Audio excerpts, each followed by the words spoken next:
IFM News. IFM News. IFM News. Lokal. Inbatad ni City of Batak Mayor Marky Chua, asakbay pay ti bulan ti Hunyo, wenno iti tiyempo ti panagtutudo, kat naigeta ni ti panangtutok da iti Disaster Risk Reduction and Management Council.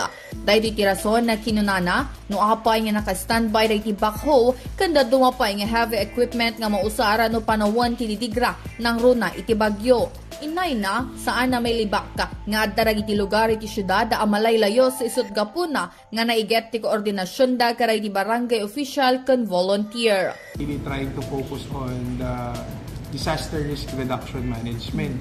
Kaya po naka-ready na po yung mga bakpo natin, nag-dredge tayo, naglilinis tayo, meron po tayong ibibigay na generator sa mga barangay, meron po silang mga chainsaw.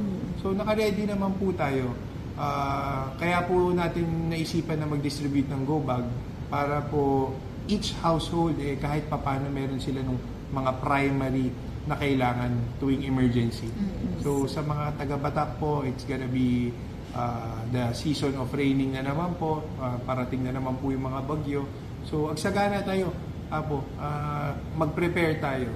Hindi natin makokontrol yung mga bagyo, hindi natin yan mapre-predict, pero ang kaya po natin gawin maghanda. Yes. So maghanda po tayo, and pag meron po kayo kailangan sa city government, nakabukas po ang office ng mayor, lumapit lang po kayo.